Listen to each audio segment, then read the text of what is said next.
అందరికీ నమస్కారం. మీరు చూస్తున్నారు కేకే స్పోర్ట్స్ రివ్యూ. నిన్నటి మ్యాచ్ చూసారా? అసలు అది క్రికెట్ మ్యాచ్ లా ఉందా లేక ఏదైనా యాక్షన్ సినిమా క్లైమాక్స్ లా ఉందా? రాయ్పూర్లో జరిగిన ఆర్సీబీ వర్సెస్ ముంబై మ్యాచ్ చిట్ట చివరి బంతి వరకు ఏం జరుగుతుందో ఎవ్వరికీ అర్థం కాలేదు. ఒకవైపు విరాట్ కోహ్లీ గోల్డెన్ డక్, మరోవైపు భువనేశ్వర్ కుమార్ అద్భుతమైన స్పెల్.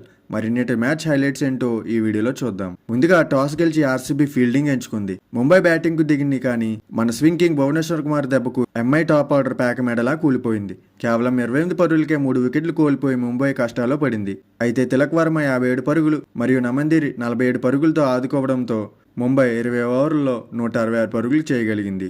భువనేశ్వర్ కుమార్ 4 వికెట్లతో మళ్లీ పాత భువనేశ్వర్ను గుర్తు చేశాడు. ఇక 167 పరుగుల లక్ష్యంతో దిగిన ఆర్సీబీకి ఆదిలోనే కోలుకోలేని దెబ్బ తగిలింది.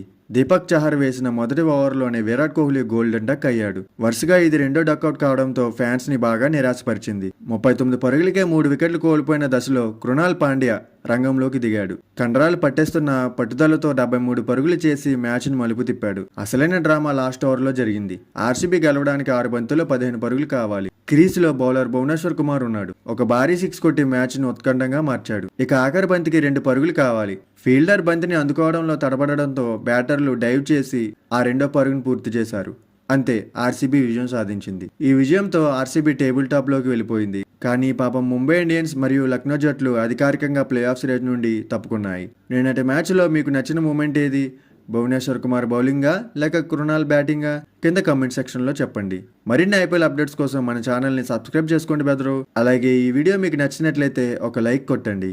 Thank you.